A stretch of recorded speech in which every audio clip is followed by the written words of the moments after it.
dowladda dalka Norway ayaa aqoonsatay baasaboorka Soomaaliga gaar ahaan midka diblomaasiga ah oo ay qaataan madaxda dowladda iyo siyaasiyiinta. agaasimaha hay'adda socdaalka iyo jinsiyadaha ee dowladda federaalka ee Soomaaliya mudane Maxamed Aadan Jimcaale Koofi oo ka soo laabtay safar uu ku tagay dalalka Yurub ayaa faahfaahin ka bixiyay. arinta baasaboorka oo ah inaan sharaxaad inaan ka siino baasaboorka inay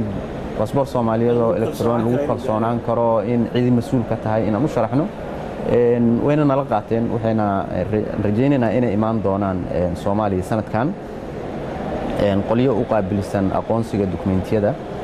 deetana ay qiimeyn ku sameyn doonaan dokumentiyadeenna ama baasaboorkeena iyo si ay uga qancaan. waxa kale oo hadda aan ku guuleysanay inay aqoonsadaan baasaboorka Soomaaliya gaar ahaan midka diblomaadka ah ay aqoonsan yihiin oo taas u aqoonsadeen marka iyadoo bilow fiican ay ahayd diblomaadka ay aqoonsadeen waa dalal badan oo Yurub ka tirsan sida Norway oo kaleeto waxaan ku ballanay inay ku xijiyaan shaqaalaha dawladda kadibna ay kan buluuga marka sanadkan waxaan rajaynaynaa wax badan inaan ka qaban arintaas. waxaan rabaa inaan ku xaqiijiyo meel ay uga jirtay safarkeena dad la soo celinayo maysan jirin. Norway wixii ay ballan qaaday oo ahayd inay Soomaaliya wax la qabato dawladda Soomaaliya u sheegtay anigoo kalena ma ahan qofka kala hadlayo wasaaradaha ayaa kala hadla arintu mar haday horumarin iyo dhaqaale iyo fangareyn markay noqoto aniga banaankan ka jooga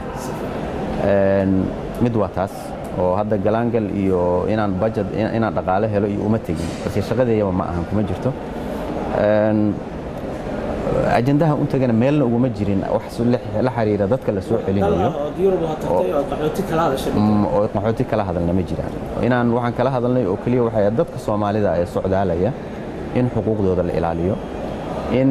wixii idinka badan oo aad aragtaan oo si sharci darro dalkeena ama airportadena aad aragtaan inay ka soo bixinaan la socodsiisaan tusaale qof halkaan ka baxay haduu ka dego Oslo ka degay intaysan naga qaadan aragti xun inay nala socodsiiyaan si aan u ogaano qaladku meesha ka dhacay iyo saraakiishana sida u shaqeynayso waa arrimaha socdaalka inaan ka wada shaqeyno